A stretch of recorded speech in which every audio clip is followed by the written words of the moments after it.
Continuamos.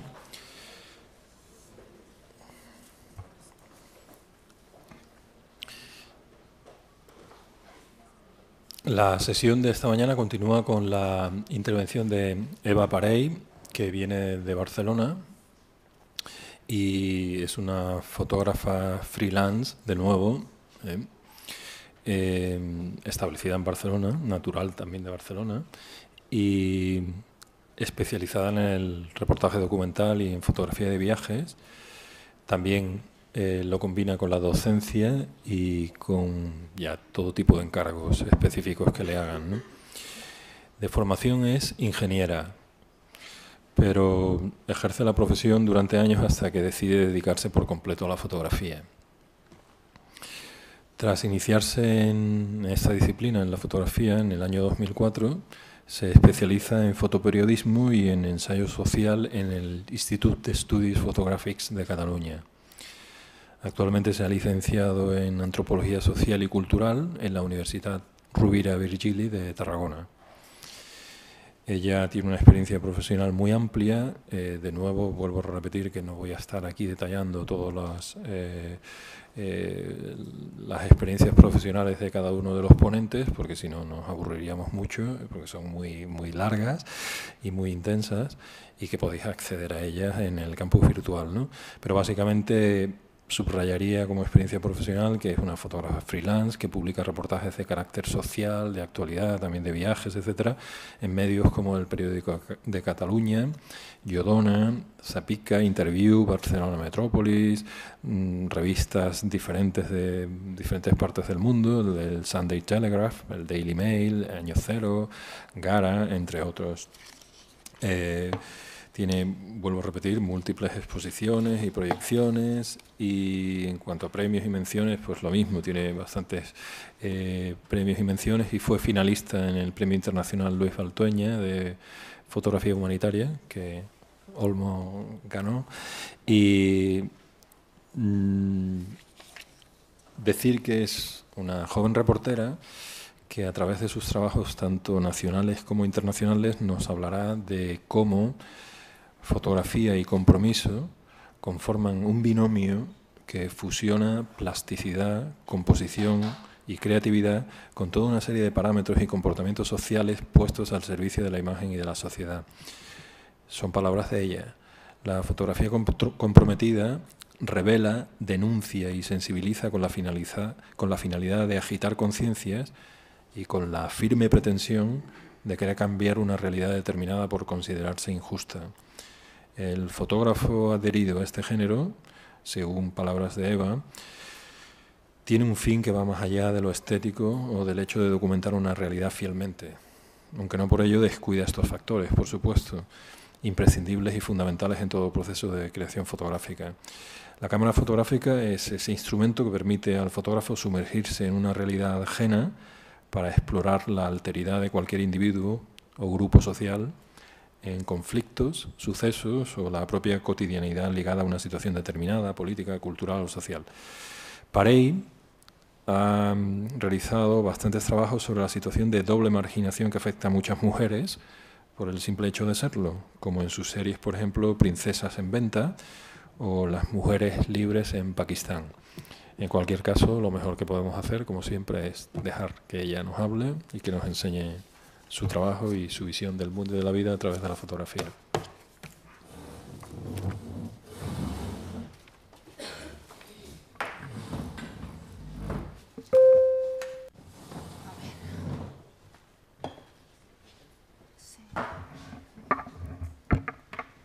Vamos a ver si me aclaro con esto. Hola. Vale. Bueno, antes de nada agradecer a la UCA y a Jesús el hecho de que hoy esté aquí con vosotros.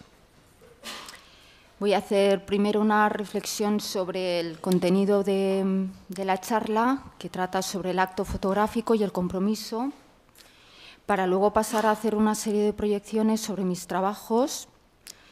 Y a partir de ahí me gustaría que, conforme voy haciendo las proyecciones, hubiera cierto dinamismo entre vosotros y yo, para que, bueno, todas aquellas dudas que tengáis las podamos ir resolviendo en el momento más que esperar al final.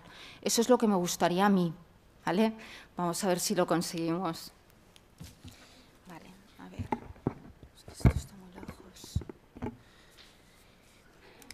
Desde que existe la memoria fotográfica como testimonio de la realidad, más allá de los libros de la historia, las cosas no han cambiado mucho. Los males que asolan a la humanidad siguen siendo los mismos. Desigualdades que desembocan en pobreza y hambrunas hasta la muerte. Guerras por rivalidades por la tierra, etnia o religión. Pandemias fuera de control que arrasan con todo ser viviente. Desastres naturales que en apenas unos minutos destruyen todo aquello que fue construido durante años.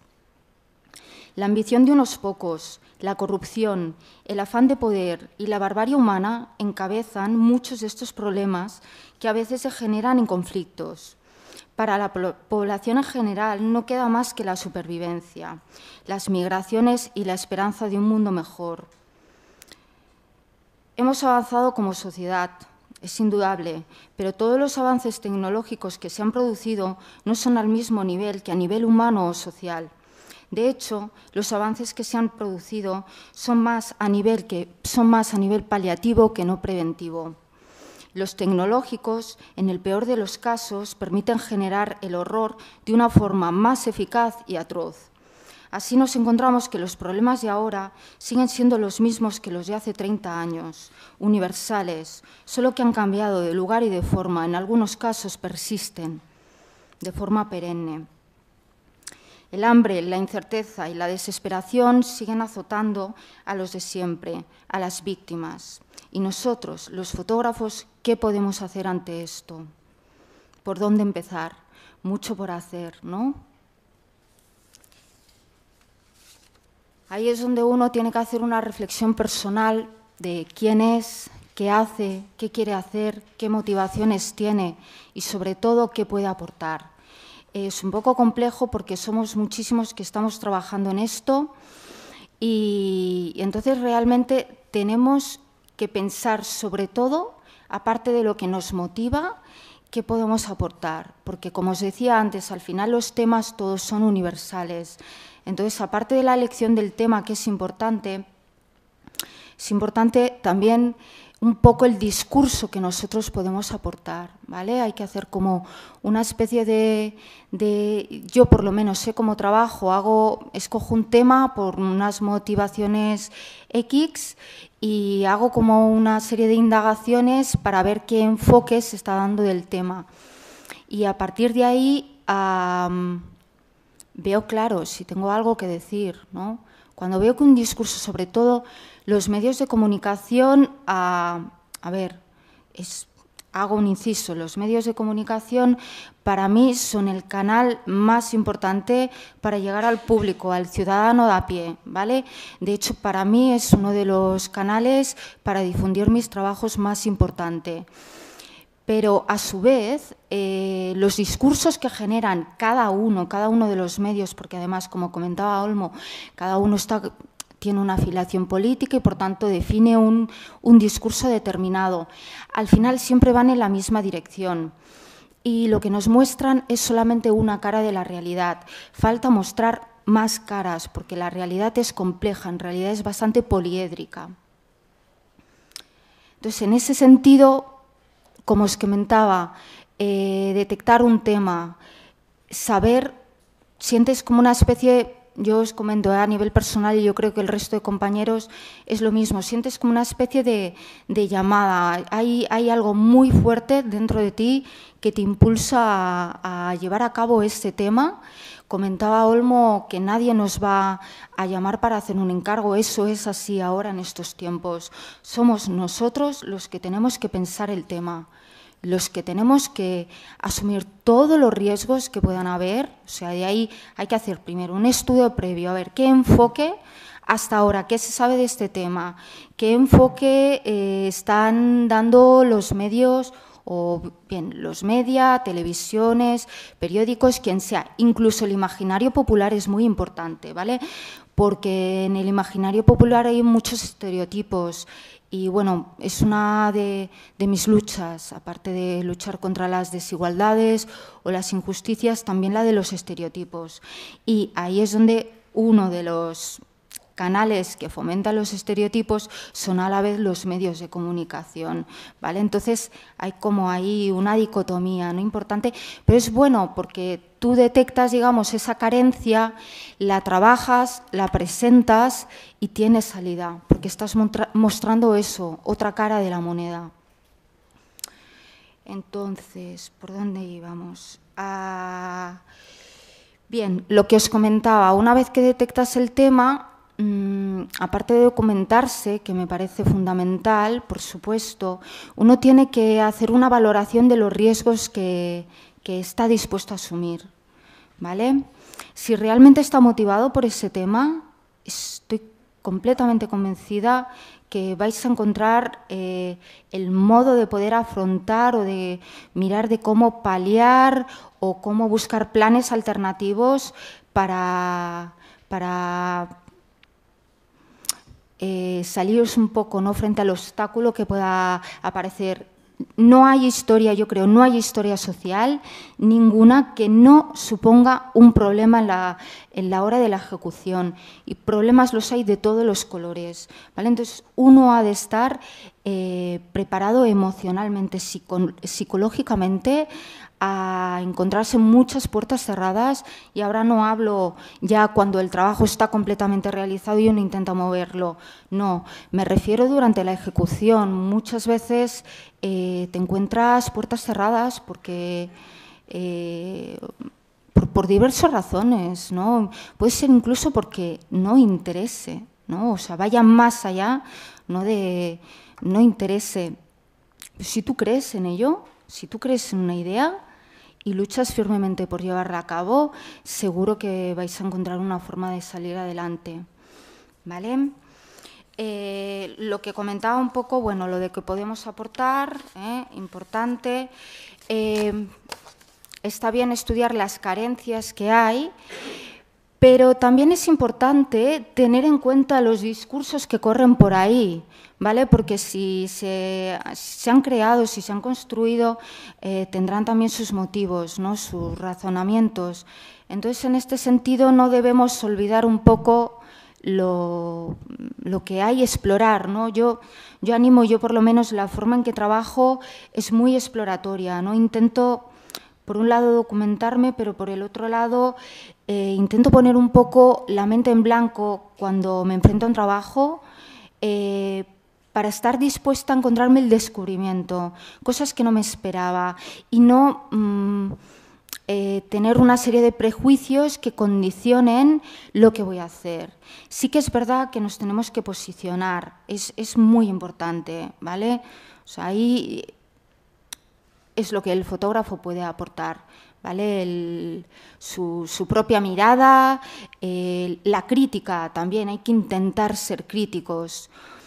Pero a la vez, como os comento, las realidades son muy complejas, todo no es blanco ni negro, aunque nos lo intenten vender, y nosotros estamos ahí para mostrar lo que os decía, que la realidad es poliédrica y bastante compleja, ¿no? Entonces, una de las cosas que yo he observado, al menos del comportamiento del ser humano por defecto, es que hay un rechazo ante todo lo que supone diferente de nosotros. Es un concepto antropológico, es la alteridad, ¿vale? Hay un rechazo al otro. Y todo lo que es diferente a nosotros supone una amenaza. Como tal amenaza, intentamos mantenerla alejada de nosotros. Y bueno, pues muchas veces, en el fondo, no se exploran los verdaderos motivos de los comportamientos de los otros. Por eso vale la pena desprenderse de esos prejuicios, sumergirse en otras realidades y entender los verdaderos motivos. Muchas veces los actores principales de esas historias no son capaces de explicarte explícitamente, y menos en poco tiempo, porque hacen una cosa u otra. Es más, muchas veces hay como cierta incoherencia entre el discurso y lo que hacen. Y ahí es muy importante, y yo lo que intento cuando trabajo es hacer una labor importante de observación, aparte de hablar con la gente, de observación, para comprobar si realmente el discurso coincide con los actos, los hechos, y el discurso muchas veces son diferentes.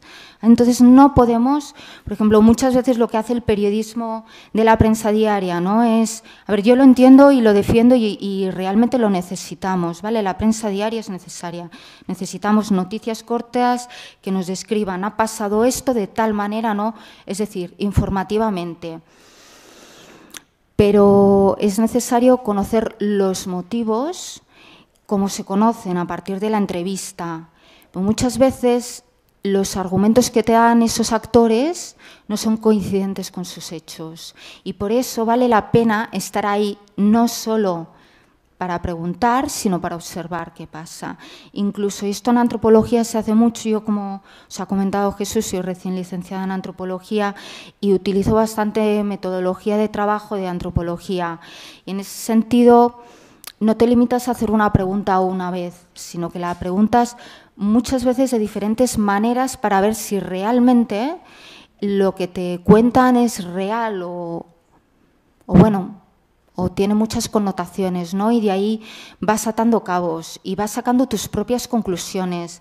Luego tú tienes la labor, digamos, de comprobar la veracidad de esa información. Igual la prensa no es el mejor medio, como os comento, porque la prensa en sí, incluso yo misma, siento una carencia muy fuerte, porque cuando quiero, yo escribo los textos también, aparte de las fotos hago los textos, y lo que nos dan de espacio, lo máximo son 10.000 caracteres. 10.000 caracteres son 3,5 folios, y eso no es nada cuando tienes tanto y tanto y tanto que contar. Entonces te ves haciendo ahí unos recortes y unas cribas de información tremendas, ¿vale? Entonces, va muy bien. Yo me documento también a partir de trabajos antropológicos, sociológicos, etnológicos, históricos, y eso. O sea, últimamente he empezado a hacer eso, a contactar con gente del sector, con investigadores sociales, humanistas, para que me transmitan también un poco su experiencia, que además su labor, al contrario que estos trabajos cortos de periodismo, su labor igual es hacer una disertación sobre un concepto durante años, lo cual les supone entrevistar a un montón de personas y de ahí sacan unas conclusiones. Entonces, en este sentido, va muy bien hablar con estas personas. Vale, no me enrollo más con esto, luego seguramente volveré porque es recurrente. Os quiero hablar un poco de lo que es el acto fotográfico. Os he comentado que a mí me mueve principalmente... Yo, por lo menos, cuento como trabajo, hay ciertas temáticas que veo. A ver, a mí tengo una especial predilección en la supervivencia, inmigración, género, tradición y religión. Estos son, digamos, mis 5 grandes temas. Los abordo de una manera diferente según cada tema, porque puede ser que un tema englobe muchísimos de estos conceptos, ¿vale?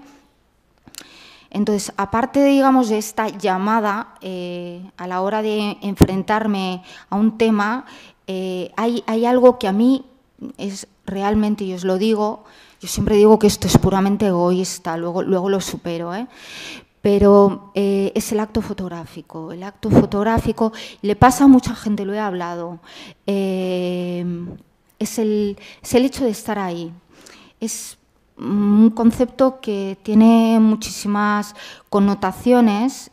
Tú vas con tu cámara, a ver, a ver, que lo explique bien porque me puedo enredar porque hay muchos factores implicados. Un poco lo que os quería comentar antes. Tú, por un lado, vas con tu cámara, ¿vale? Te presentas frente a la gente con la que quieres trabajar, les explicas tus motivaciones y lo que pretendes hacer con ese tema.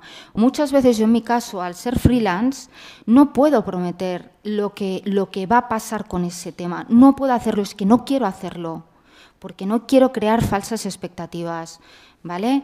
Debo decir que realmente los temas, prácticamente todos les he dado salida, pero igualmente yo no quiero prometer esto, porque estamos en un contexto de crisis y de verdad cuesta mucho dar luz a los temas.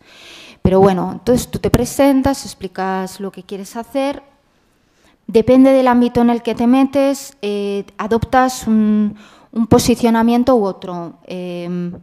Cuando es un ámbito familiar, yo trabajo mucho con las familias, a mí me interesa mucho eso, lo familiar, cómo afecta la problemática X determinada a las familias, que al final es lo que somos, ¿no? Personas con familiares y a nuestra cotidianidad. Entonces, cuando trabajas con familias, tú no puedes llegar y decir, hola, soy periodista, voy a venir aquí 2 horas, te voy a hacer unas fotos mientras haces esto, luego me voy a ir y voy a intentar colocarlo. Yo, por lo menos, no trabajo así, soy incapaz, ¿vale? Eso para mí son personas, ante todo. Me presento como lo que soy e intento establecer una relación cordial, no hay pretensión de hacer amistad. Debo reconocer que desde que llevo trabajando me he ganado muchos amigos, y además de diferentes culturas que he conocido en Barcelona, que es donde trabajo, y gracias a ellos y sus contactos luego me han permitido viajar a los países y entender las realidades que los mueven a nuestro país, ¿vale? Pero bueno, yo voy un poco, digamos, como de una manera muy llana, muy transparente. Yo soy esta persona, hago esto, tampoco oculto nada, ¿vale? Os digo, pues mira, yo colaboro con tales medios, es posible, si hay suerte, que este tema pudiera salir en tal medio y otro, pues los cito, ¿no? Y incluso puedo llevar alguna publicación para que vean lo que hago. Más me presento siempre con la cámara en mano, que vean que soy fotógrafa, aunque quizás al principio no haga fotos, porque me parece muy importante ganarme la confianza de la gente. Cuando trabajas tan cerca, ¿vale? Cuando la proximidad, trabajar con el gran angular, que es como yo trabajo, yo creo casi todos los fotógrafos de carácter social o fotoperiodistas estamos trabajando todos con el angular, entonces te acercas muchísimo, porque en el fondo la manera de transmitir mejor las situaciones de las personas es así, ¿no? Con la proximidad, ¿no? Un poco la filosofía de Capa, ¿no? Que decía, si la foto no es suficientemente buena es porque no estás lo suficientemente cerca. Es verdad, también es bueno que hay que tomar distancia, ¿vale? Pero bueno, yo ya sabiendo que tengo la tendencia a trabajar cerca de las personas, que las personas tenemos un espacio vital y que en el momento que te metes dentro de ese espacio vital estás haciendo una agresión, una especie como de usurpación,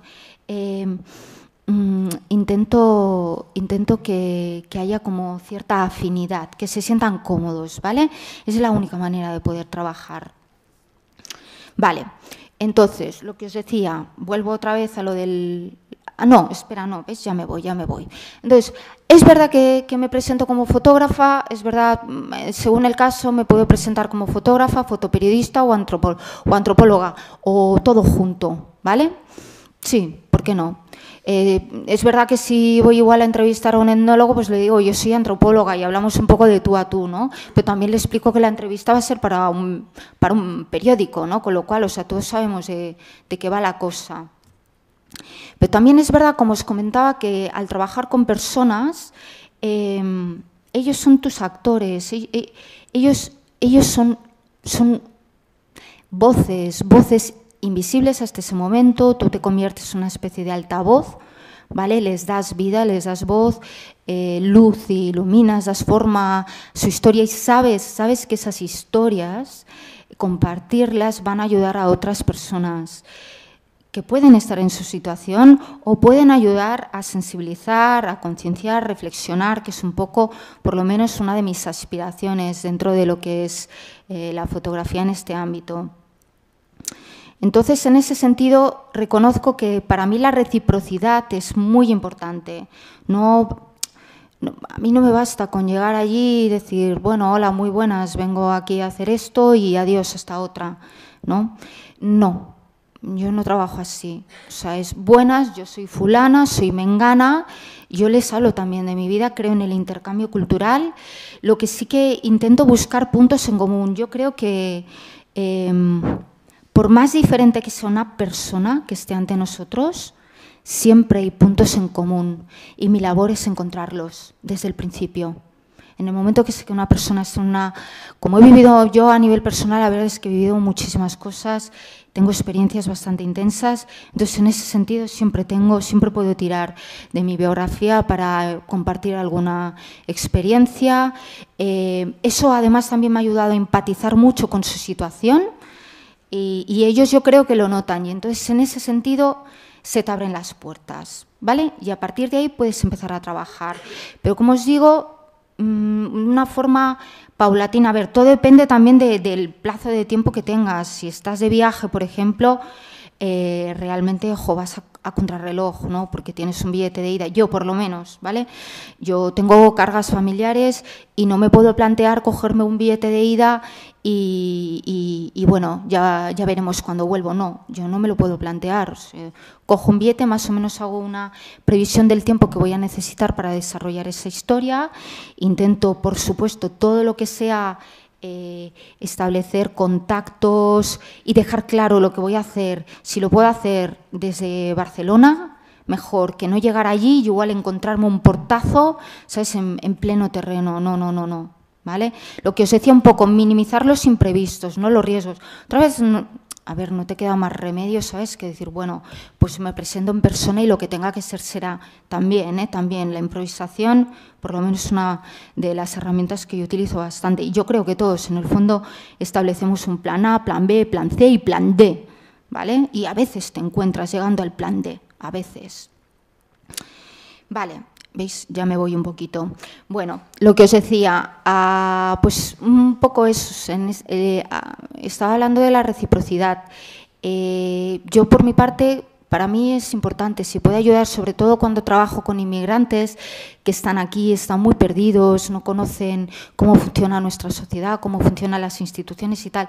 En ese sentido les intento ayudar y a mí me parece un poco como una moneda de intercambio. No espero nada, o sea, a mí me parece lógico.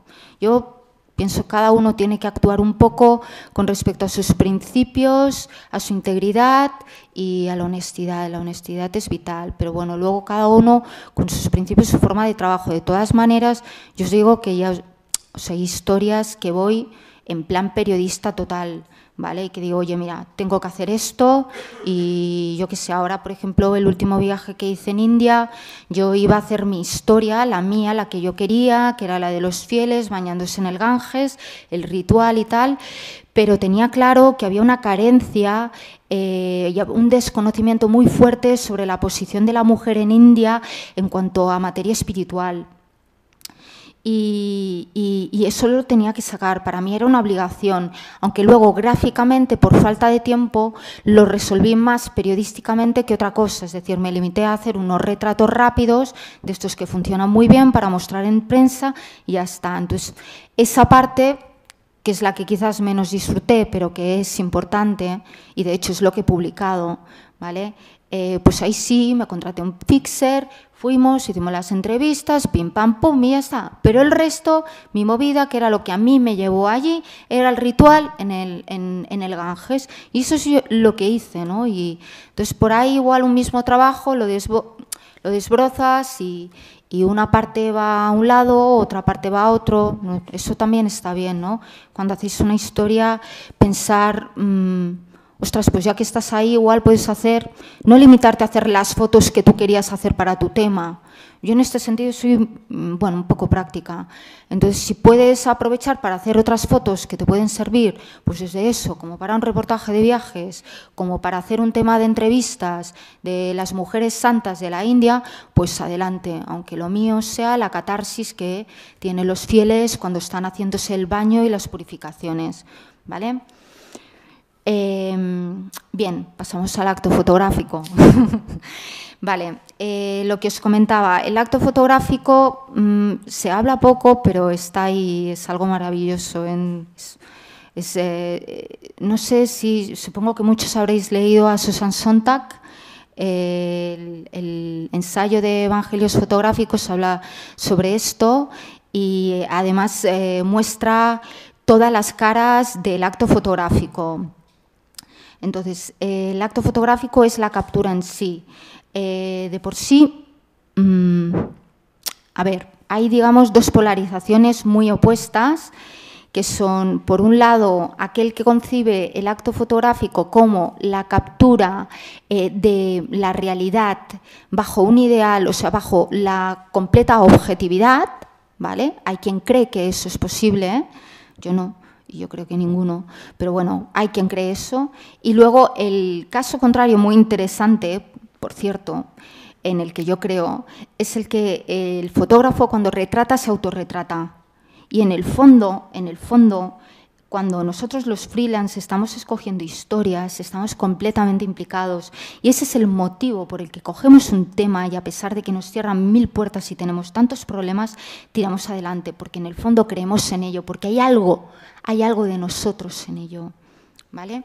Que es un poco las cuestiones que comentaba al principio de esas cuestiones un poco filosóficas de quiénes sois, qué hacéis, por qué lo hacéis, va un poco en esa dirección, porque en el momento que vosotros detectéis lo que queréis hacer, probablemente vais a encontrar que hay una relación o con vuestros ideales, creencias o principios o con vuestras vivencias o todo mezclado. Entonces, eso va a ser vuestro motor y vais a ser imparables, ¿vale? Entonces, creer en el trabajo propio es lo más importante. En el momento que no lo tienes claro y tal, pues es importante, yo digo, cuando abordo un tema, hacer como unas primeras incursiones exploratorias, le llamo yo, ¿no? Un poco, bueno, vamos a ver, ¿no? Yo tengo esta preconcepción, lo tengo claro y tal, pero luego, ¿cómo me siento, no? ¿Cómo va esto?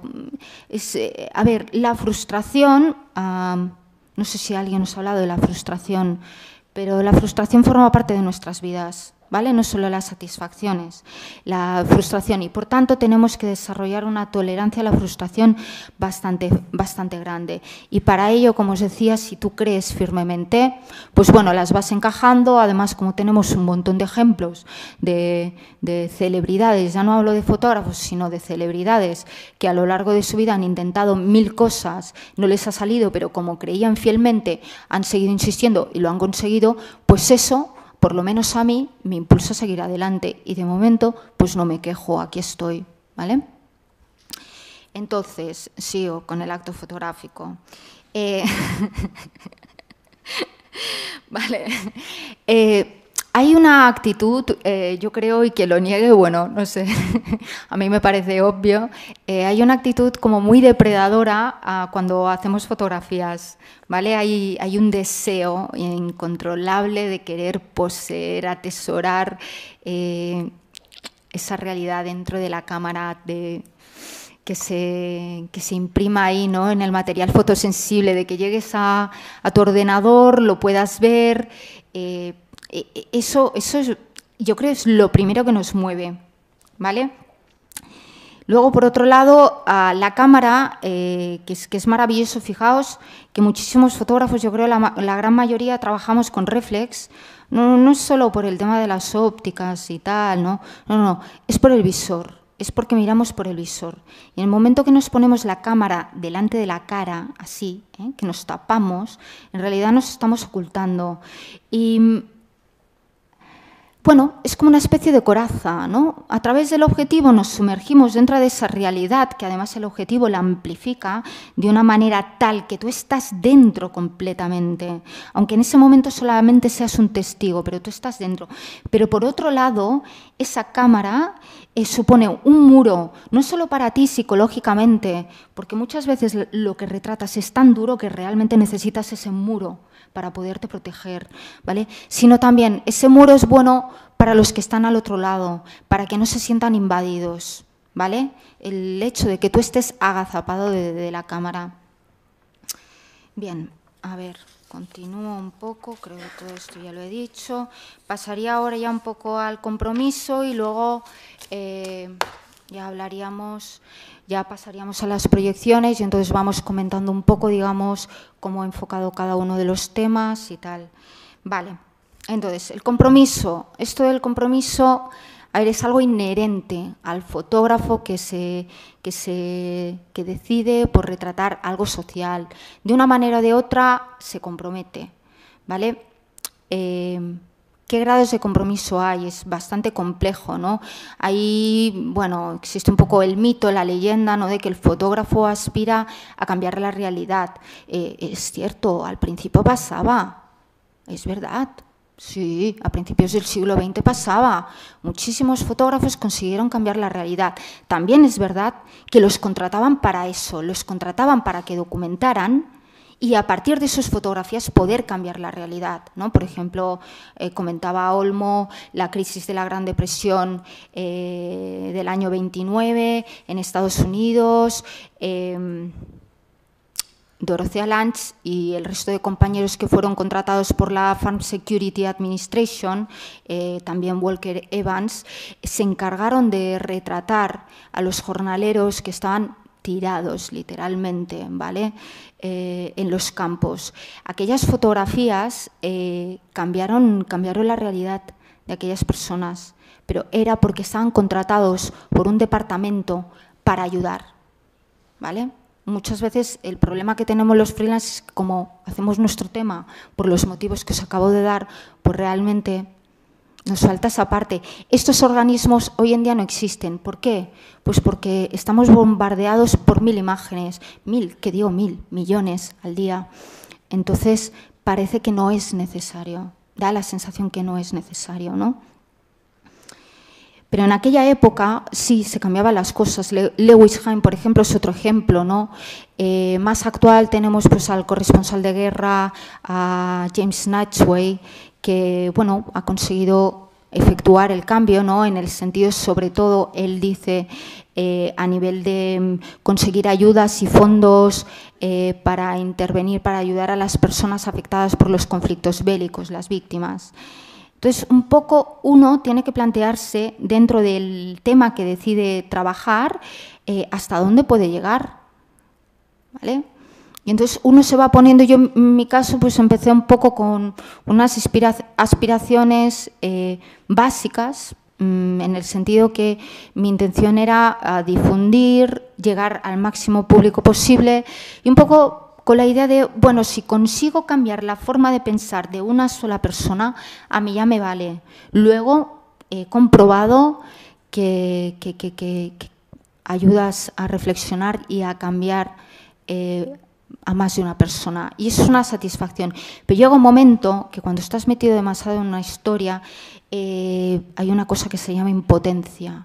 ¿Vale? Y entonces ya no te vale con ser testigo y explicar lo que pasa. Necesitas ver que realmente se está produciendo un cambio, ¿vale? Entonces ahí, de alguna manera, tienes que infundir al cambio. ¿Y cómo es? Para mí, yo lo veo claro con la intervención social, ¿vale? Luego os hablaré del programa Revela, con el trabajo Nómadas a la Fuerza, que es lo que realmente para mí ha culminado, ¿vale? Que llegar a constituir un cambio. Lo que pasa que ese cambio también me ha generado una frustración de la que os hablaré, ¿vale? No me quiero anticipar, ¿vale? Bueno, yo creo que esta parte, más o menos, ya está. Yo pasaría a las proyecciones y entonces, bueno, yo creo, a mí me parece que es interesante que os comente un poco, no solo lo que pasa, sino cómo he enfocado yo ese trabajo. Y bueno, entonces a mí lo que me gustaría es que después de cada proyección, si os parece, ahora voy a mostrar el trabajo de la diáspora romaní, que lo empecé en el año 2009 con una familia gitana rumana que vivía a las afueras de Barcelona, y digo vivía porque ya no están, los echaron de allí, pero bueno, forma parte de su día a día. Y empecé a documentar sus vidas en Barcelona, luego eso me llevó, es una familia, bueno, pues típica gitana, con muchísimos miembros, está regentado por una matriarca, en este caso a mí, por ejemplo, veo que me tiran mucho las historias en las que la mujer tiene un papel importante y la matriarca, en este caso Joana, bueno, constituye una matriarca en toda regla. Tuvo 18 hijos, actualmente viven 15, y estos hijos están dispersos por Europa, por diferentes emplazamientos, principalmente Barcelona, Francia, así fijos, Barcelona y Francia. Hay como varios hijos agrupados en diferentes lugares, ¿no?, donde ellos se establecen descampados. En Barcelona, por ejemplo, lo de las roulottes no se lleva, ¿no? Entonces igual encuentran un descampado y se construye una chabola o ocupan una fábrica. En cambio, en Francia lo que se llevan son lo de las roulottes, ¿no?, estar acampados y tal, con las caravanas. Pero luego hay otros lugares en donde van itinerando un poco más, pero al final acaban moviéndose entre Barcelona y Francia. Entonces, os digo, empecé un poco pues, a explorar esta realidad. Yo llevaba tiempo trabajando con gitanos en Barcelona, bueno, había hecho el trabajo de vidas gitanas y también le había dado un enfoque familiar. Lo mismo había hecho también una triangulación entre 3 barrios, una familia que estaba establecida en 3 barrios, y me parecía súper interesante que a partir, por un lado, de lo que es la cultura propiamente gitana y los diferentes barrios y las condiciones en las que en cada barrio vivían, contrastar un poco cómo ellos se adaptan. Me interesa mucho, como os comentaba, la supervivencia y la adaptación al medio del ser humano. Entonces, bueno, aquel trabajo un poco cuando lo acabé, que en realidad sí, lo acabé, me quedé, luego continué con un trabajo sobre bodas gitanas en Barcelona, que sigo haciendo, aunque no lo tengo colgado en la web, porque es un trabajo que me genera muchos conflictos éticos, porque como mujer me permiten entrar en los ayuntamientos y tengo algunas fotos que son un poco fuertes, y aunque tengo el permiso, de momento no me atrevo, de momento reciente, como para coger y ofrecerles mostrar esas fotos. Aunque me dieron el permiso, igual cuando vean las fotos igual prefieren que no se muestren. Entonces, como no tengo prisa, por ejemplo, con este trabajo, pues voy haciendo, y cuando llegue el momento contactaré con todas las personas y entonces pondré las cartas boca arriba y explicaré lo que quiero hacer, pero ahora no es el momento. Entonces, bueno, en lo que os comentaba, en 2009 yo seguí trabajando, pero en este caso ya con esta familia rumana. Entonces, si os parece, vamos a ver un poquito de fotos, que hablo demasiado, y luego vuelvo a hablar y vosotros preguntáis, ¿vale?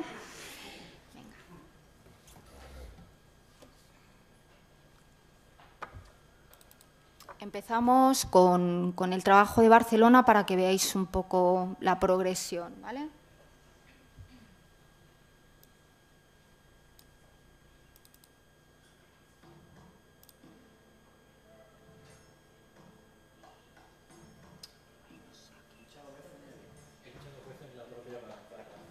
Vale.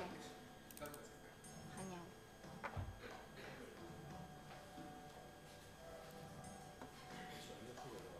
¿Sí? Me he pasado, ¿no?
Bueno, una de las cosas que a mí me impulsó para realizar este trabajo eran los titulares de los periódicos.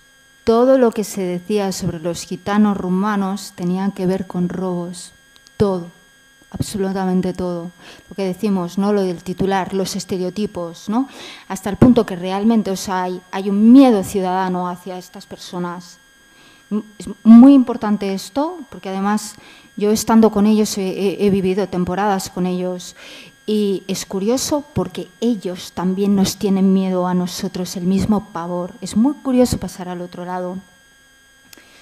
Entonces, pues eso me motivó muchísimo.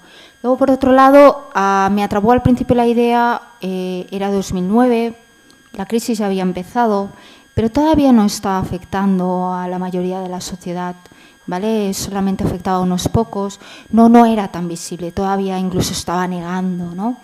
Y entonces, la ruta esta de los contenedores, ahora que estamos ya todos tan acostumbrados, ¿no? Un mismo contenedor se abre 200 veces al día por diferentes personas de todas las procedencias, incluso podría ser nuestra propia vecina, ¿no? De aquí. Catalana, andaluza, madrileña, da igual, porque ha llegado al final a todos los niveles, pero en aquel momento solamente estaba afectando a los inmigrantes.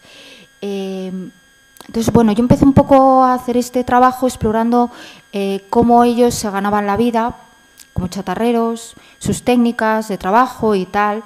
Luego me di cuenta que es que en realidad era lo menos importante. O sea, ellos tenían una limitación para acceder al mercado laboral normal y, por tanto, pero no solo aquí, la tienen en su propio país. Que esa era la gracia, o sea, vincularlo con el éxodo gitano-rumano. Entonces ya me empecé a centrar un poco más pues, en sus carencias a todos los niveles, ¿vale? Lo que implica, sobre todo, pues estar desplazado, ¿no? Cómo dejar a los niños, por ejemplo, en Rumanía y estar trabajando aquí. Toda la problemática que tienen, porque es que viven al margen completamente, porque viven en pisos ocupados o en lugares ocupados y la policía constantemente les está acosando para que dejen ese lugar, pero es que su planteamiento de vida no puede ser de otra manera si no es estando en un sitio sin tener gastos, ¿vale? Pues incluso a entender un poco cómo, pues históricamente, o sea, a través de esta familia, pues viendo un poco la tradición familiar de sus actividades y lo que habían hecho. Vale. Como os comentaba, los hijos de la matriarca, Joana, están dispersos en diferentes lugares. Entonces yo ya empezaba a tener mucha curiosidad por cómo se organizaban en otros lugares que no fuera Barcelona. Y bueno, pues decidí viajar a Francia, donde estaban, en Lille, y viajé con los miembros de esta familia, porque hubo un momento, al principio ellos tenían muchísima desconfianza en mí. Seguramente le pasa a muchos fotógrafos, a mí me pasa, no entiendo por qué, pero me pasa. Hoy voy vestida muy formalita, en general voy muy informal y siempre me toman por una secreta, ¿vale? Por una policía secreta. Entonces, pues al principio, aunque vas pues como muy llana, muy abierta, preocupándote por todo el mundo, hay desconfianza y hay quien te lo acaba diciendo, tú eres policía. Dices, no, por Dios, no soy policía, yo soy al otro lado, ¿vale? Pero al final lo tienes que demostrar también y eso se demuestra, con el tiempo todo se demuestra. Llegó un momento que esta familia me adoptó a mí y yo los adopté a ellos también como familia putativa. Entonces nos fuimos a ver a los familiares a Francia. Esto en un contexto que, bueno, pues a mí me parecía interesante ir, ¿por qué no? Sarkozy acababa de anunciar las expulsiones en Francia y, bueno, me parecía el mejor momento para ir allí. Nos fuimos en coche y llegamos, bueno, estuve en varios campamentos viendo cómo vivían y yo un poco me iba con la pretensión de retratar su cotidianidad. La forma de trabajo que tenían allí es completamente diferente de la de Barcelona y entonces iba un poco con esta pretensión, pero las expulsiones fueron demasiado inmediatas y nos pilló a nosotros, yo lo viví, Yo lo viví, además, con mucha pena. Yo no os lo he dicho, yo soy una fotógrafa de retaguardia, de esas que cubren la parte trasera, ¿vale? Ya hay muchos fotógrafos en la parte delantera cubriéndola. La cola también hay que cubrirla, también es importante. Ellos también son invisibles. Entonces, bueno, estando allí, pues nada, empecé a vivir las expulsiones, la policía llegaba allí, les daba un ultimátum de 24 horas, muchos no se iban, llevaban 3 años viviendo allí, hijos, es que vengan y te digan a ti ahora en tu casa que tienes 24 horas para irte, pues igual te resistes un poco, ¿no? Pues sí, en 24 horas se presentaba allí la policía, te cargaban el coche y te llevaban así, a la frontera de Bélgica, y allí te dejaban y te espabilas en Bélgica. Esta era una opción.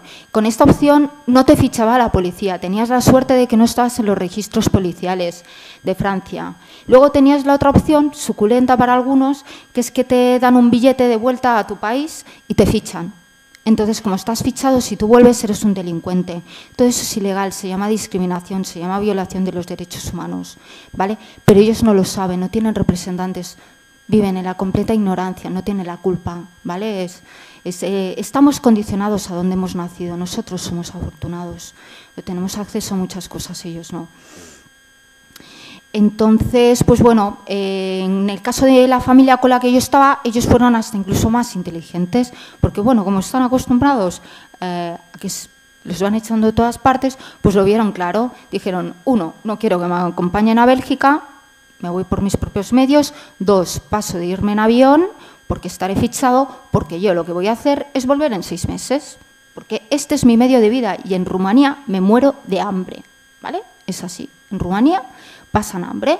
Entonces, esto es lo que no nos cuentan los titulares de los periódicos, no nos cuentan los gitanos rumanos vienen aquí a España o vienen a un montón de sitios porque se mueren de hambre y no tienen otras opciones. No, esto no nos lo cuentan.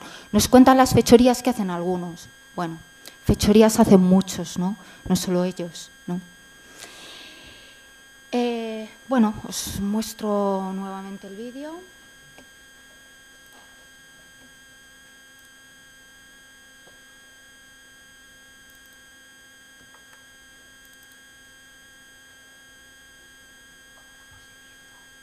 ¿Cómo vamos de tiempo? ¿Sí?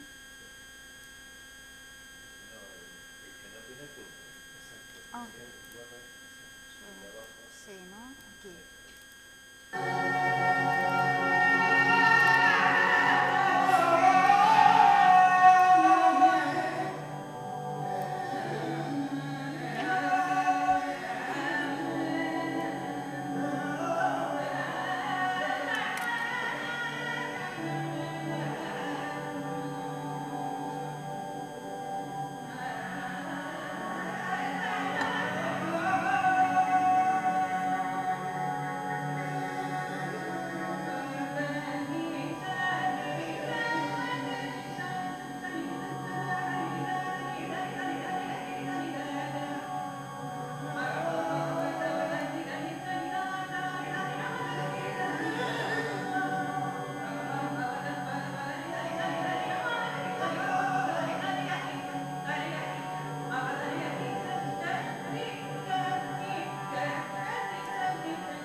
A mí me hubiera gustado estar más tiempo allí trabajando con esta familia, porque yo estaba haciendo seguimiento a la familia, pero no pudo ser. El trabajo se quedó en esto.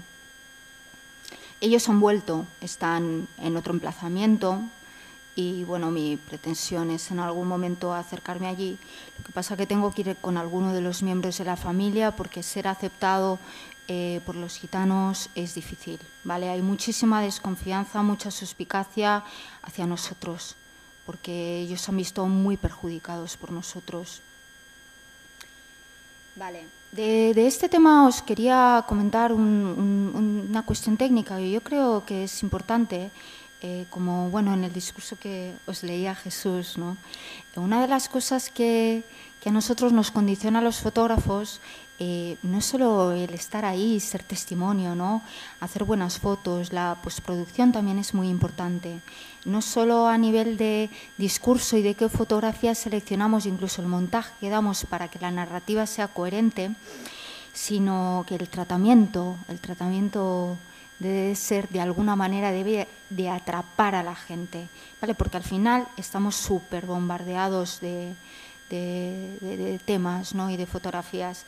Entonces yo bueno, a mí me pilló, como os comentaba esto, yo ya tengo la tendencia de abordar todos los temas, aunque los temas que yo selecciono son atemporales, lo que sí que hago siempre es vincularlos con el panorama actual, porque de hecho todos los temas siempre están vinculados con la actualidad, de alguna manera o de otra. Se trata de buscar eso. Entonces, en este caso, al verme inmersa, o sea, era un tema de actualidad completamente. Entonces fue llegar a Barcelona y, bueno, pues los medios con los que yo estaba colaborando, enseguida pasarnos el material, ponte a escribir la historia, tal y cual, y, bueno, pues lo publiqué en color, no en blanco y negro. Sin embargo, pasado ese tiempo, esto nos pasa a algunos fotógrafos a veces, muchas veces tienes claro desde el principio el lenguaje fotográfico, ¿vale? El lenguaje fotográfico son muchas cosas, pero entre ellas escoger qué tipo de tratamiento vas a dar, si color o blanco y negro. Yo tenía muy claro que en Barcelona quería un tratamiento de color en blanco y negro porque a mí me recordaba muchísimo al modo en que se habían instalado y cómo vivían los inmigrantes del sur de España que habían venido a Barcelona en los años 50, 60, 70, que estaban viviendo en chabolas en la playa, Montjuïc y tal. Entonces, para mí, yo quería establecer este paralelismo y para establecerlo, el blanco y negro era para mí un recurso estilístico muy bueno. Cuando hice esta historia, todavía no había hecho la historia de Rumanía, aún no había visitado Rumanía. Y, por tanto, pues todavía no acababa de tener claro cómo vincular una cosa con otra. Poco después me fui a Rumanía. Necesitaba encontrar las respuestas de por qué vivían de esta manera. Yo no podía entender cómo me decían que eran felices y que vivían bien y que estaban contentos viviendo 10 personas en una caravana, 5 personas en cada cama. No podía entender, pues no sé, me parece como muy precario, ¿no? Y tener 18 litros al día para 50 personas me parece súper fuerte, ¿no? Y en cambio a ellos, pues les parecía bien, estaban acostumbrados, ¿no? Sí, se adaptaba muy bien al medio, lo que os decía, ¿no? Total que, bueno, pues nada, vámonos a Rumanía. La matriarca ya estaba en Rumanía, ya estaba al cargo de los nietos y para mí además era un reencuentro con ella y, bueno, pues nada, fantástico, me voy allí y en Rumanía pues descubrí lo que pasaba en Rumanía, pues realmente que en Rumanía están peor, ¿vale? El entorno natural es precioso. Es un entorno que si nosotros tuviéramos aquí en España estaría súper explotado turísticamente, pero aquello es lo que podemos entender como culo mundo, ¿vale? Nadie quiere estar allí, al borde de la frontera con la República Moldava. Nadie quiere estar allí. ¿Qué hay que hacer allí? Nada, aunque el paisaje sea maravilloso. Y en el fondo lo que les pasa es que se mueren de hambre. Entonces, es lo que les impulsa a salir. Tiene muchos hijos. Entonces muchas veces no pueden llevarse a los niños, sobre todo cuando son tan chiquitos no se los pueden llevar. Cuando son un poco más mayores los incluyen en el negocio familiar. Yo con esta historia he tenido muchísimos conflictos éticos, un poco pues en base a los prejuicios, aunque he intentado no juzgarlos en ningún momento, ¿vale? Para poder entender por qué actúan de una manera o de otra. Sí que es verdad que hay cosas que te impactan constantemente, ¿no? Incluso viviendo con ellos, porque viví con ellos en Francia, aquí en Barcelona no era falta, pero es igual. Yo podía aparecer a las 5 de la mañana por la chabola y me podían decir, oye, pues túmbate hasta que nos levantemos. Y me tumbaba y a dormir también, ¿no? En Rumanía ya estaba viviendo con ellos, yo estaba compartiendo cama con ellos, igual que en Francia, ¿vale? Entonces empiezas a ver las cosas, eres espectadora y hay un choque cultural brutal. Como experiencia para mí ha sido muy buena. Tengo ahí unos diarios de campo en los que yo, aparte de hacer fotos, ir hablando con ellos, la observación que os comentaba antes, pues tengo de cada uno de estos viajes un diario de campo donde voy anotando todo lo que vivo, todo lo que veo y tal, y en algún momento esto tiene que ver la luz porque es muy interesante. Vale, entonces el trabajo de Rumanía lo que muestra sobre todo son los niños, que son los que están allí, abuelas, niños, y de tanto en tanto esporádicamente vienen los mayores y todo el dinero que han conseguido ahorrar vienen y ponen unos ladrillos más en una casa que se están intentando construir.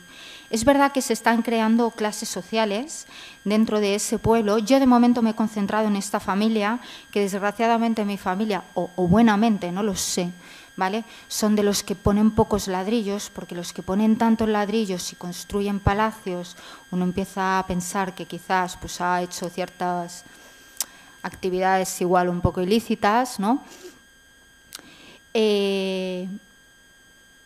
Y bueno, los niños, un poco para mí era qué quieren ser los niños de mayores, qué están viendo, qué esperan de la vida, ¿no?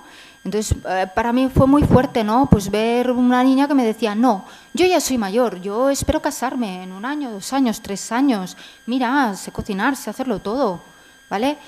Fue muy fuerte que varios niños me dijeran, yo espero ganarme la vida a través de las ayudas sociales del gobierno rumano. Y que otras me dijeran, no, pues yo viajaré a Inglaterra, Francia o Barcelona a la por favor. La por favor es mendigar, ¿vale? La por favor es mendigar. Es que son los trabajos que ellos conocen, que están haciendo los mayores, es un referente los mayores, ¿no? Entonces otros quieren ser chatarreros y el que más ya tratante de animales o incluso trabajar en la construcción, ¿no? Entonces no tienen más referentes, ellos van viendo que bueno, que desde que empezaron a salir, desde que empezaron su éxodo, pues están habiendo ingresos y por tanto sus vidas mejoran. Ahora ya no duermen en una habitación 8 y en la cama 9, en la cama 7 y 2 en el suelo. No, ahora ya pueden dormir 5 en una cama y nadie duerme en el suelo. Entonces han mejorado, se pueden construir una habitación adicional, las condiciones siguen siendo deplorables y te caes de culo cuando ves aquello. Pero bueno, tú vas allí, haces tu trabajo e intentas un poco cómo mostrar y también cómo esas fotografías pueden inducir al cambio que os decía. Pero una de las cosas que yo he experimentado mucho con ellos es la impotencia, ¿vale? No me basta ya con presenciar, yo vengo aquí, ¿vale? Tengo un conjunto de fotos, cojo, publico, explico, hago una exposición, lo que os decía, agitar conciencias y tal, alguna agitas, alguna. Y bueno, ¿y luego qué? Al final esta gente sigue igual, ¿no? Entonces, para mí era muy importante poder efectuar un cambio en la educación, que es donde los mayores ya son mayores, ya están en una dinámica que difícilmente se puede cambiar. Pero con los pequeños, si consigues que lleguen a estudiar, cuanto menos que digo yo, sabrán leer y escribir y se podrán sacar el carnet de conducir, aunque sea para hacer de chatarrero con furgoneta y no con carrito porque no saben leer. Vale, os muestro lo de Rumanía, ¿vale?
Bueno, lo que os comentaba antes del lenguaje fotográfico, ahora que habéis visto los 3 trabajos, los 2 que tratan sobre el éxodo fuera de Rumanía están en blanco y negro, ¿vale? Que es esta vida que llevan. Y la de Rumanía, que en el fondo ellos lo que quieren es vivir en Rumanía, ¿vale? Fijaos que el título ya es Nómadas a la fuerza. Se les ha atribuido siempre a los gitanos, no ese nomadismo, no, ese espíritu, no, yo soy nómada porque me encanta. Mira, no, son nómadas porque toda la vida han sido rechazados, expulsados, toda la santa vida, ¿vale? En el momento que tienen oportunidades de aposentarse, se ha demostrado que son sedentarios, tan sedentarios como nosotros, ¿vale? Y eso es lo que ellos quisieran, ¿vale? Como os comentaba, este trabajo fue ganador del Premio Revela el año pasado. El Premio Revela era su primera edición y, ostras, ojalá hubieran más iniciativas como esta. Lo que ofrece, lo que permite, es que a partir de la denuncia social que hacemos los fotógrafos sobre una realidad determinada, se pueda arrancar un proyecto social que favorezca las condiciones de vida de esa sociedad, de ese grupo o de la realidad retratada. En mi caso, yo os digo que pues esa impotencia que tenía, pues para mí fue una oportunidad, ¿no? Lo tuve claro, volví a contactar con la ONG que me había puesto en contacto con ellos en Barcelona y diseñamos un plan de refuerzo escolar y de escolarización en algunos casos aquí en esta región. Pasa que esta región es muy remota, entonces la ONG, es que no hay ONGs trabajando allí. La ONG con la que contacté, pues bueno, me dijo, mira, la cosa está muy mal como para que podamos llevar recursos allí. Si tú sabes de qué manera diseñar un plan, pues vamos adelante. Y entonces establecimos, digamos, dos planes, ¿no? Uno en esta comunidad y otro en otra comunidad que estaba bastante cerca de Bucarest, con lo cual, pues para esta ONG era bastante más sencillo trabajar.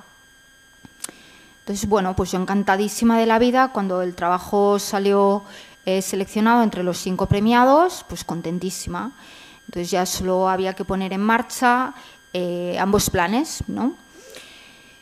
Había una chica, la líder Romy, que era un referente en la sociedad. Es una comunidad de 2000 miembros y esta chica pues despuntaba porque estaba estudiando Derecho, ya quería ser abogado, luchar por la defensa de los derechos humanos de sus congéneres. Además estaba trabajando en el ayuntamiento y era catequista. Bueno, aquello era magnífico, ¿no? O sea, tenía formación en docencia, vamos, ella está plenamente capacitada para encargarse de hacer ese refuerzo escolar, ese plan que habíamos diseñado. Bueno, mi sorpresa y la gran frustración que tengo yo frente a este proyecto es que una semana antes, o sea, cuando la llamamos para ofrecerle esto, hacía una semana que se había casado. Ella no planeaba casarse, ella no lo planeaba. De hecho, me había comentado que estaba evitando casarse y que estaba soportando muy bien la coerción social de los congéneres, porque tenía claro que en el momento que se casara tenía que dejar el trabajo, tenía que dejar los estudios, lo tenía que dejar todo. Y así fue. El impacto para mí fue brutal, ¿no? Porque de ver eso, ¿no? Pues un referente tan claro, pues nada, lo había dejado todo, ayuntamiento, derecho, y además a la semana siguiente se iba a Francia a buscar chatarra con su carrito. Y el marido, claro, por supuesto, el marido. Entonces, esta ahora es como mi gran cuenta pendiente. El otro proyecto se ha desarrollado durante este año, he podido visitar la comunidad y ha sido fantástico ver, bueno, las condiciones en las que viven en Rumanía. Los gitanos todos están exactamente igual, ¿vale? O sea, viven en unas condiciones deplorables, precarias, y su gran preocupación es que como hoy, ya no mañana, no, que como hoy, ¿vale? Entonces, pues bueno, pues ver que puedes ayudar en esto está bien. La ayuda era para que el proyecto se realizara un año y finalmente la ONG se ha encargado de encontrar fondos para que el proyecto se perpetúe durante no un año, no, 2 o 3 años más, con lo cual, por lo menos dices, bueno, sí que hay cierto tiempo para efectuar un cambio. Y bueno, ya está, no sé si queréis hacer alguna pregunta o continúo adelante. ¿Se nos va? Vale.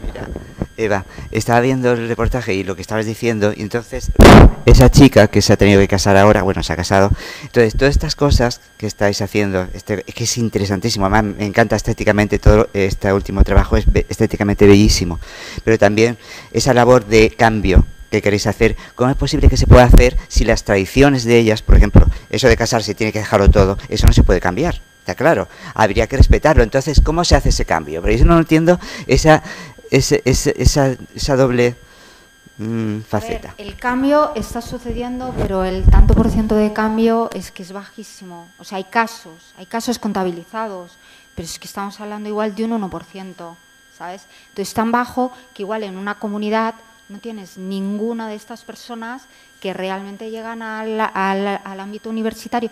Todo eso es muy curioso porque todos los casos que conozco y en Barcelona también, toda la gente que se ha formado luego revierte todo su conocimiento para defender a su comunidad, porque son una comunidad muy cerrada y muy férrea y realmente necesitan eso, necesitan líderes que los defiendan, que defiendan sus derechos frente a nuestra sociedad. El problema es que nuestra sociedad no reconoce su idiosincrasia, intentamos que sean como nosotros, no aceptamos la diferencia. Entonces, es un cambio que no puede ser efectuado de forma inmediata, ¿vale? Es un cambio que se va a dar muy paulatino y de generación en generación. En ese sentido, sí, no podemos esperar grandes resultados a corto plazo. Vale. ¿Sigo? Hola Eva, para darte la enhorabuena por el buen trabajo. A mí me ha emocionado muchísimo porque yo soy rumana y conozco cómo viven la gente allí y también porque conozco y he tenido la alegría de conocer a muchísima gente gitana, rumana, que estudia y que se empeña a desarrollar maneras de ayudar a los demás gitanos.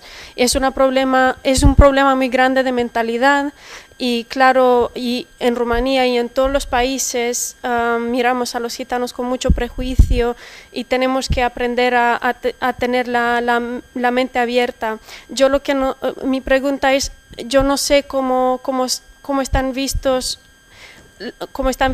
las otras comunidades gitanas de otras nacionalidades aquí y me interesaría saber si hay mucha diferencia entre ellos y si se ayudan ellos mismos o cómo, porque yo sé que en Rumanía no hay muchísima gente que venga del exterior y menos gitanos que vengan a Rumanía, no hay gitanos rumanos y nada más y sería interesante saber tu opinión porque como has vivido con ellos y además conozco otras comunidades. Aquí os estoy mostrando este trabajo, pero he podido visitar otras comunidades y tal. Y además, dentro de lo que es ser gitano, dentro hay muchos subgrupos, ¿vale? Y cada subgrupo tiene tiene una tradición distinta y hay diferencias en todos los aspectos. Yo he observado aquí, por lo menos en Barcelona, ¿vale? Hay dos olas inmigratorias de dos lugares, de dos procedencias distintas. Y los hábitos que tienen son distintos. Están los chatarreros que vienen del norte y luego están los que trabajan en la construcción que vienen de la parte más cercana a Bucarest, de Chandarei, ¿vale? Entonces, estos de Chandarei no pueden ni ver a los del norte, a los de Vaslui. ¿Por qué? Pues porque, claro, estos vienen y, digamos, se insertan en la sociedad. Han estado trabajando, ahora muchos han tenido que ir porque, claro, o sea, la crisis les ha echado del mercado de la construcción. Pero, claro, el estigma, ¿no? Y este estereotipo, este prejuicio extendido les está salpicando también a ellos, ¿no? Las actividades estas de la chatarrería se les atribuían también a ellos, entonces no los podían ver. Luego te puedo decir, los gitanos españoles, muchos no pueden soportar a los gitanos rumanos, O sea, sigue habiendo esta xenofobia, sigue habiendo entre los diferentes grupos, porque es que en el fondo, o sea, es lo que os comentaba, el ser humano acaba rechazando a todo aquello que ve como una amenaza para sí mismo, ¿sabes? En Bulgaria, no sé si da tiempo de que lo proyecte, luego, a partir de aquí, pues bueno, un aspecto que me interesaba mucho era lo de los casamientos de las chicas, porque las casan muy jóvenes y además utilizan unos términos muy fuertes, para mí son muy fuertes, compra y venta, ¿vale? Entonces, sí, yo he vendido a mi hija, sí, yo comprar novia para mi hijo, ¿cómo? Comprar. Son personas que hablan bien nuestro idioma y han decidido utilizar esta traducción. Entonces, bueno, supe ya de hace años que había una tradición en Bulgaria de un subgrupo romaní, los Kalaitji, que además es el grupo más adinerado de todos los gitanos en Bulgaria, en el que no solo, o sea, hacen esta transacción mercantil, sino que organizan unas ferias donde las mujeres van allí a ser expuestas y los chavales van pues a elegir un poco. Entonces informan a sus padres y los padres informan a los padres de la chica, oye, mira, os vamos a ofrecer tanto dinero. Pues las cantidades pueden ir de 1.500 euros a 10.000 euros. Imaginaos, en una sociedad como Bulgaria, que el salario medio son 112 euros, ¿vale? Entonces me fui a Bulgaria después de esto a retratar esto. Ya si nadie tiene ninguna más pregunta, cojo y os muestro el trabajo de las princesas en venta. ¿He contestado a tu pregunta? ¿He contestado a tu pregunta? Vale.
Bueno, yo cuando fui a hacer este tema, lo que necesitaba era hablar con las mujeres, hablar con las chicas casaderas, con las que se habían casado y saber realmente qué pensaban de esta tradición.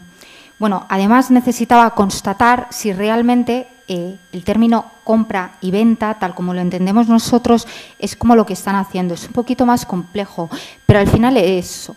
A ver, se podría un poco hacer una analogía con la dote, se podría, pero en el fondo son los muchachos los que escogen, son los que ponen el precio, y si viene una familia que ofrece un muchacho con un precio superior, se la lleva ese, ¿vale? Entonces, bueno, pues eso, la labor mía era hablar con las chicas. Entonces, bueno, encontré todo tipo de casos, desde la que estaba revelada y me explicaba pues sus maneras de... O sea, me explicaba, es imposible rebelarse en esta sociedad porque es demasiado cerrada, pero bueno, mi rebelión la llevo de esta manera, nunca me arreglo, bueno, se hace un poco la estúpida, ¿no? Y tal, de esta manera pues genera el rechazo.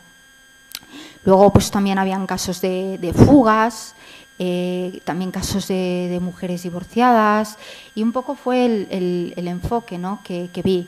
Incluso había muchos hombres que estaban rebelados, ¿no?, y que incluso me llegaron a decir, es que esta tradición es estúpida, yo me niego a pagar por una mujer, yo quiero casarme por amor, ¿no? Y bueno, pues desarrollé este trabajo. Mi intención es, dentro de unos años, esa niñita que ha quedado ahí al final, ese bebé, que es el bebé de Paulina Dimitrova, la chica que sostenía la foto en la que se muestra cómo se casó, esa chica se casó con 13 años y su niñita es esta del final. Pues bueno, me gustaría volver dentro de 10 años o 12, cuando esta niña tenga 12 o 13, y ver qué pasa con ella en estas ferias, ¿vale? ¿Da tiempo de que muestre un par de trabajos más o no? ¿Cómo lo ves? No, justito. Ah, vale, pues venga. Y si no hay preguntas, pues muestra uno. Vale. Y así descansan. Vale. ¿No hay preguntas? Lo que queráis hacer ahora, ¿no? ¿Sí o qué? Vale, pues venga, tiramos adelante. Vale. ¿Dónde está? Aquí. Durante un tiempo estuve trabajando en Barcelona con la comunidad pakistaní y, bueno, en principio trabajé con toda la comunidad, un poco explorando pues cómo ellos se habían aposentado en nuestra sociedad, en el fondo seguían manteniendo, o sea, vivían como una especie de burbuja al margen también de nosotros. Y bueno, además, pues el hecho de ser mujer, en mi caso, por ejemplo, y es una cosa que he observado, ¿no? Los hombres se acercan más a los hombres, las mujeres nos acercamos más a las mujeres. Entonces acabé desarrollando una historia, Vecinas Invisibles, sobre pakistaníes en Barcelona. Bueno, la cuestión es que, estando un poco en ese mundillo y tal, supe de que existía una sociedad única, los Kalash.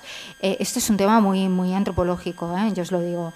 Que existían allí en unos valles, confinados en 3 valles, al lado de la frontera de Afganistán, en pleno territorio talibán, donde están habiendo un montón de incursiones constantemente, hay guerrillas y tal, es diario. Yo pasé por allí y me pilló, ¿vale? Pero yo tenía mi objetivo, me quedé muy pillada con esta sociedad, ¿no? Quería conocerlos, saber cómo todavía sobrevivían. Muchísimos humanistas dicen de que esta sociedad estaba abocada a la extinción. Y bueno, pues un poco con esta pretensión de conocer qué pasaba, me acerqué allí. Entonces, una de las cosas que me encontré al llegar allí, bueno, me fui allí primero me acogió una familia cristiana de un amigo mío pakistaní, y luego ya pues me fui hacia el norte, yo por mi cuenta, todo con una red de contactos que me había hecho desde Barcelona. Y cuando llegué a estos valles, lo primero que me encontré fue que los hombres, me decían, los hombres, las mujeres no, los hombres decían, our women are free, nuestras mujeres son libres. Las mujeres no lo decían, lo decían ellos.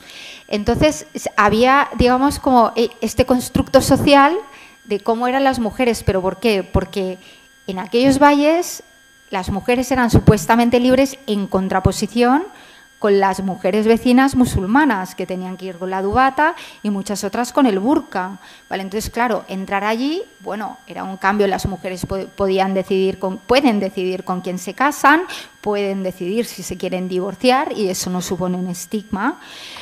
Pueden hablar con cualquier miembro varón, no tiene por qué ser familiar. Entonces, todo eso les atribuye una libertad, pero en el fondo de libres nada, ¿vale? Es una sociedad que, aunque animista y tal, bueno, tiene una serie de creencias en las que divide la sociedad entre pureza y impureza, y la mujer está ubicada en el lado de la impureza, ¿vale? Entonces, fue un poco eso, el trabajo que desarrollé fue constatar que en realidad no son mujeres libres, son unas esclavas del trabajo, trabajan muchísimo más que los hombres. Una vez al mes, cuando tienen la menstruación, tienen que asistir a unas casas donde están confinadas. No os creáis, yo la acabé viendo hasta la parte positiva, aquello que decíamos, ¿no?, de ponerte en la piel del otro. Yo decía, hostia, si tuviera la suerte de que aquí en España pudiéramos ausentarnos del trabajo una semana, meternos ahí en una casa con las amiguitas, ¿no?, y descansar, sería fantástico, pero no. O sea, la realidad es que no, o sea, están completamente condicionadas.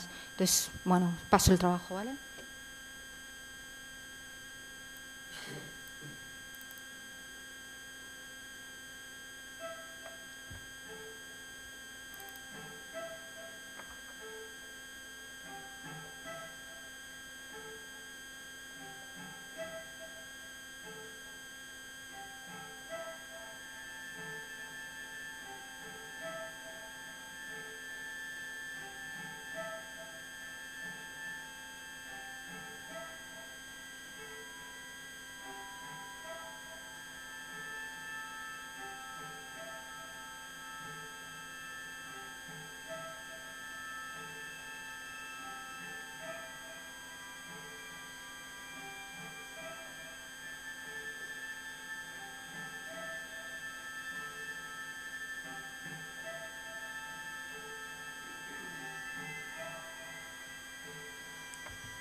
Bueno, ¿alguna pregunta?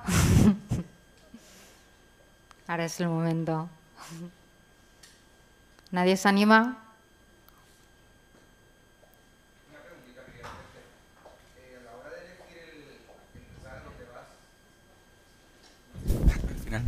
A la hora de elegir el lugar donde vas, todo empieza siempre en casa. ¿Cómo decides el sitio? ¿cómo te haces un poco a la idea de decir, buscar los contactos o ya una vez allí buscas el contacto? No. ¿Te informas un poco también sobre la forma, la cultura y la idiosincrasia de la gente una vez que llegas allí para que el choque cultural no sea tan grande? Sí. Busca grupos aquí en nuestra sociedad para que un poco te introduzcan en la sociedad allí. ¿Cómo se hace todo a la hora de elaborar un trabajo? Es como lo has dicho, o sea, intento todo lo que pueda hacer desde aquí mejor. Intento tirar de contactos de aquí que me pasen contactos de allí. Intento documentarme al máximo, pero te puedo decir que a veces documentándote al máximo se te escapan cosas. O sea, yo, por ejemplo, lo que te decía, ¿no? Esto de lo de las mujeres libres del Pakistán, eso fue cuando llegué allí, fue el primer impacto que me creó y eso fue nuevo.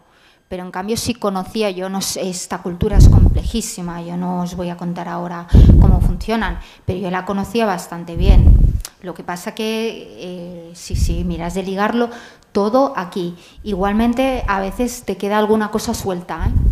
Te queda alguna cosa suelta y cuando llegas allí empiezas a buscar. Yo, por ejemplo, cuando me fui a Bulgaria para hacer el tema este de las princesas en venta, tenía el contacto de una periodista y tenía una supuesta periodista que me podía acompañar, pero que finalmente no me pudo acompañar. Entonces, yo tenía un problema porque en Rumanía, más o menos, como es una lengua latina y lo poquito que he aprendido de aquí, me puedo manejar. Pero en Bulgaria no, o sea, imposible, necesitaba ir con un traductor.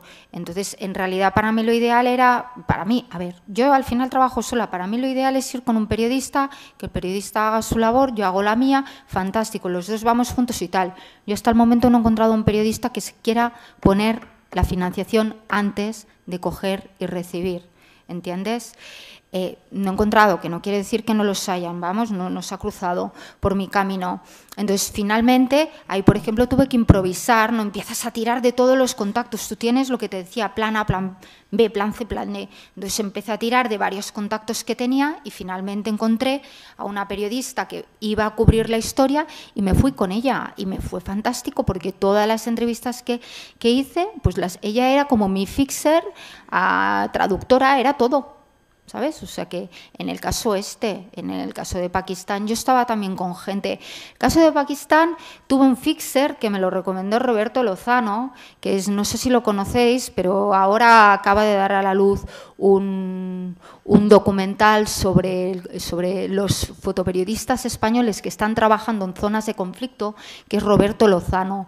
Y el documental se llama Los ojos de la guerra. Si podéis conseguirlo, vale la pena. Pues este videodocumentalista estuvo también en estos valles y fue el que me recomendó el fixer. Es decir, o sea, tú empiezas ahí a buscar, a dar voces entre los contactos y al final encuentras a alguien.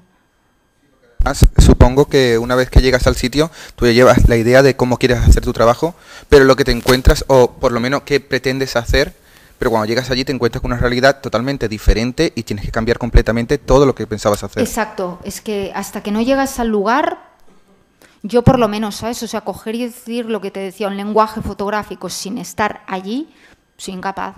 A priori soy incapaz. Entonces, cuando estoy allí ya acabo de decidirlo, ¿vale? Sí, o sea, hay un factor de descubrimiento muy importante, que yo creo que es la magia, en parte también, de estos trabajos, porque si no... ¿no?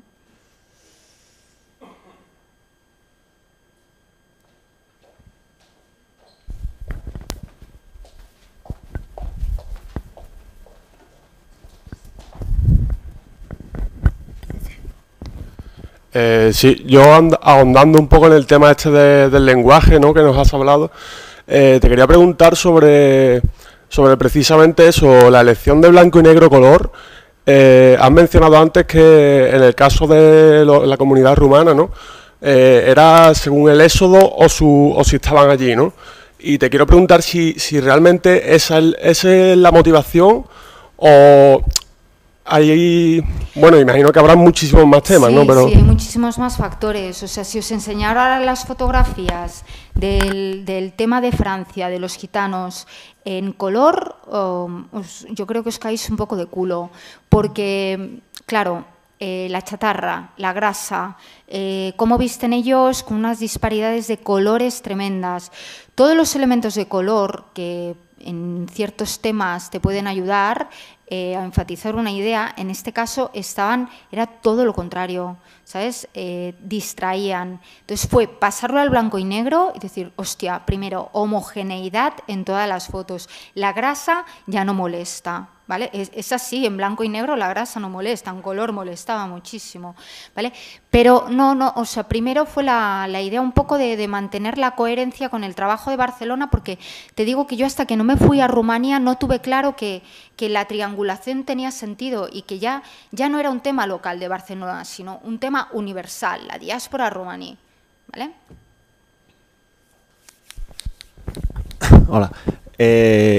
A mí me gustaría plantearte una cosa, independientemente de que es necesaria la denuncia y el fotoperiodismo, yo creo que a mí lo que más me interesa, sobre todo en la fotografía documental, es que me descubran temas y situaciones que eran para mí desconocidas, ¿no? Como este último y el anterior de Bulgaria. ¿No crees que ante un mundo tan saturado de imágenes y que, por ejemplo, hemos visto miles de reportajes de Palestina que son necesarios, o de Palestina o de cualquier conflicto o de cosas más cercanas, es necesario una fotografía documental que explore situaciones que sean desconocidas y que yo por lo menos es lo que más valoro de la fotografía documental? Personalmente te digo, a mí me encantaría irme al Sáhara, pero mientras que no tenga claro qué puedo aportar de diferente de lo que se ha hecho hasta ahora, no voy a irme al Sáhara. Porque para mostrar lo que ya han mostrado otros, o cojo y me busco un lenguaje fotográfico completamente diferente. O sea, es lo que os decía, creo que tenemos que aportar algo diferente, porque al final, para mostrar lo mismo, ya hay infinidad de trabajos y además buenísimos. Es que, por ejemplo, a mí, hablando de Palestina, lo último que más me ha flipado ha sido un reportaje de surf en Palestina. O sea, que es algo como ¿sabes? Sí. O sea, yo, por ejemplo, cuando estuve en Pakistán, que es una cuenta que tengo pendiente, ¿no? Lo que decíamos antes de los prejuicios, los condicionamientos, los estereotipos que nos marcan los medios de comunicación, ¿no? Ostras, pues, oye, igual hacer un tema de gente comiendo en McDonald's en Pakistán, pues es de lo más interesante, ¿sabes? O sea, lo último que te imaginas es que van al McDonald's, ¿sabes?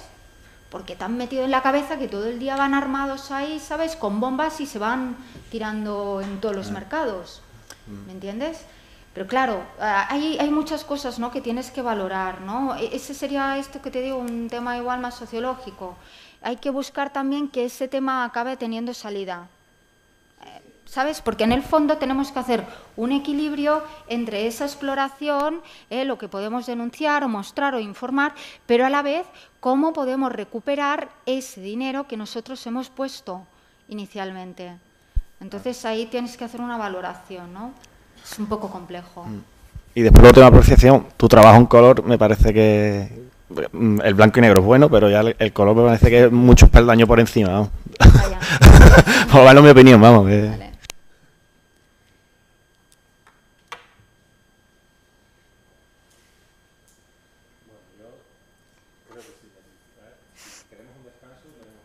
Sí, vale. Y el descanso será de 10 minutos, no de 20 esta vez, ¿vale?